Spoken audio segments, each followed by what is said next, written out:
Vamos chamar uma outra reportagem feita pelo Alex Attanasio, equipe dele, né, que fez justamente sobre o adensamento habitacional nos centros urbanos. Vamos ver essa reportagem para a gente continuar nosso debate. Roda a matéria. Imensos edifícios e construções desenfreadas, que não atendem o plano diretor e estão mais a serviço dos interesses econômicos. O resultado é um adensamento populacional que ocupa espaços que deveriam servir aos moradores de um modo geral em Goiânia. Esta é a Praça T23 no setor Bueno, o típico exemplo do adensamento populacional. Imagine que todos os moradores aqui ao redor frequentassem a praça ao mesmo tempo. Com certeza, não caberia todo mundo. É justamente o adensamento sem limites de Goiânia que preocupa o Conselho de Arquitetura e Urbanismo de Goiás, o CAU. Normalmente, quando um loteamento ele é projetado dentro de uma estrutura em que você tenha uma densidade média. Aí, para ficar mais fácil esse entendimento, porque quem não é técnico, até para as pessoas entenderem, uma quadra, normalmente ele tem 1 hectare, em torno de 10 mil metros quadrados. Então, quando nós falamos baixa densidade, é uma quadra onde eu tenho todos os lotes, em torno de 28 a 30 lotes, todos ocupados até com 2 casas. Nessa situação, a praça que foi prevista dentro do loteamento, ela vai equivaler aí em torno de 6,5 metros quadrados da praça para cada pessoa poder usufruir. À medida que eu vou adensando, tá, que eu vou olhar para a média densidade, ou seja, eu estou praticamente dobrando o número de pessoas para ocupar esse mesmo espaço nessa quadra, então eu já baixo para torno de 3 metros quadrados, ou seja, vai reduzindo a área de lazer das pessoas naquele mesmo bairro. O bom adensamento também deve atingir os grandes vazios urbanos, que atingem vários setores de Goiânia. Em 2016, o Imposto Territorial Urbano, ITU, foi cobrado de 121.349 lotes sem nenhuma construção, diferença de 1.863 terrenos se comparado ao mesmo período do ano passado. Ainda segundo dados do CAU, a maior parte dos vazios urbanos da cidade, que são 92.416, está localizada na Zona 3, onde estão bairros como Jardim Atlântico, Setor Moraes, Vila João Vaz, Novo Horizonte, Vila Canaã e vários outros. Com a discussão do plano diretor, que logo será aprovado na Câmara de Vereadores, o CAU defende medidas precisas para evitar maior adensamento da cidade no futuro. Nós temos que invocar a população para poder procurar, entender, ir atrás e perceber então quais são os impactos que esse plano diretor vai trazer para a qualidade de vida para Goiânia, porque o plano diretor, então, ele determina aí um planejamento, no mínimo, para 10 anos. Goiânia foi planejada para 55 mil habitantes, hoje tem cerca de, considerando a grande Goiânia, em torno de 2 milhões e 300 mil pessoas, né? O plano diretor, Francisco, o plano diretor de Goiânia, que você, quando foi presidente da Câmara, teve a oportunidade de rever e revisar, né, o plano. Ele levou em consideração como é que é feito o plano diretor, porque todos esses termos aí, zona 1, zona 2, 3, tudo é do plano diretor, né, que leva em consideração também os locais onde pode ter mais adensamento, onde tem menos adensamento. E também não é só o problema da área verde, da área de lazer, porque tem que levar em consideração também a mobilidade e os serviços públicos, os serviços também comerciais, sociais, né, que possam ocorrer na região. O plano diretor de Goiânia prevê tudo isso? Sr. Daniel, vou tentar ser breve num assunto que é muito complexo, né? Mas primeiro, só fazer uma discussão comentando a forma que foi feita a matéria. Uma cidade adensada por si só não é o problema. Ou a cidade ser espraiada por si só também não é solução para nada. Há que se planejar. Se fosse assim, o que nós faríamos com Nova York, com Paris? Quer dizer, não é isso. O problema não são os prédios, mas a forma que se coloca. Falando sobre o plano diretor, eu coordenei a aprovação do plano diretor que está em vigor, quando eu era secretário de planejamento, e ele foi aprovado antes de eu ser presidente da Câmara. E o plano diretor ele foi aprovado em 2007, E para entrar plenamente em vigor, ele precisaria de mais ou menos 42 leis regulamentadoras. Okay. Até hoje, 10 anos depois, então ele teria que ser atualizado a cada 2 anos e revisado depois de 10. Só para nós entendermos a situação do plano diretor atual. Das 42 foram aprovadas 13. Então, são 13 leis regulamentadoras. Tem muita coisa, muitas boas ideias, ocupação de vazios urbanos, a operação urbana consorciada, que é uma ferramenta, direito de preempção. Como se dá isso, né? Todas essas questões, todas essas ferramentas urbanísticas estão previstas no plano diretor, mas não estão funcionando da forma que porque não foram regulamentadas devidamente. Algumas ainda foram. Né? A operação urbana consorciada foi regulamentada, se não me engano. O imposto progressivo foi regulamentado, mas depois retroagiu. Agora, por que não é regulamentado? Porque não há interesse da Câmara ou os setores que têm interesse nisso? Quem regulamenta é o Executivo, a Câmara aprova. Então, há um problema de interesse.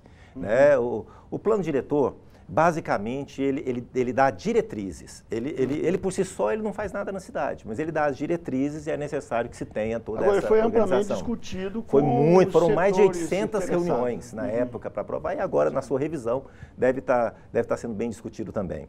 Mas é tão importante quanto aquilo que se escreve, aquilo que se discute, é como que nós vamos implementar. A primeira coisa, nós vamos definir um modelo de cidade.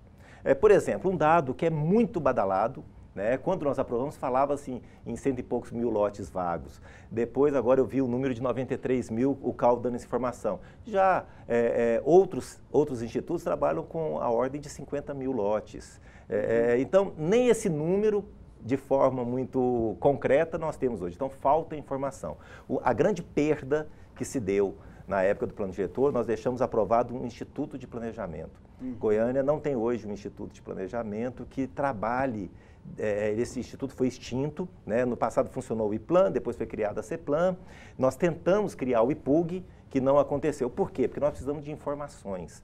Porque essa questão que foi colocada, a quantidade de habitante por metro quadrado, tudo isso é muito importante. Mas é importante ter uma visão do todo, uma visão completa. O plano diretor ele tenta trazer essa visão. O lote vago por si só, e aí você tem, geralmente, o empresário, ele está, como é que é a expressão que fala? Especulando. Mas e se eu vendi o lote e quem comprou ainda não quis construir?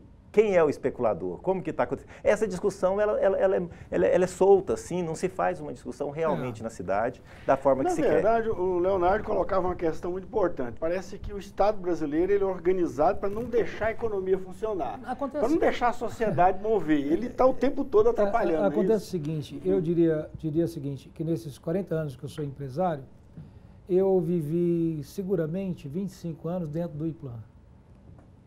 Que eu queria entender como funciona isso direitinho. Vivi muito esse problema e entendo quando o deputado diz sobre a dificuldade de não ter um instituto que aponte as tendências, as necessidades da cidade para isso.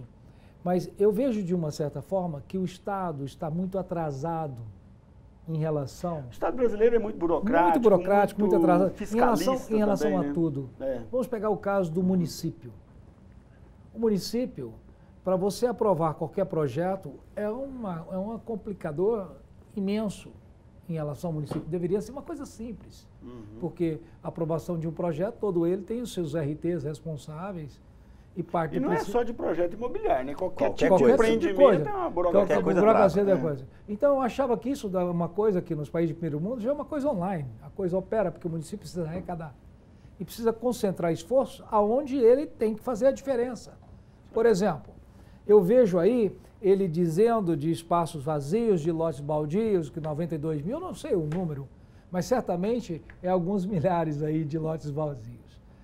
Por que esses lotes estão vazios? Porque não existe um poder municipal forte. Porque se existisse, ele poderia exigir o fechamento dos muros, as calçadas.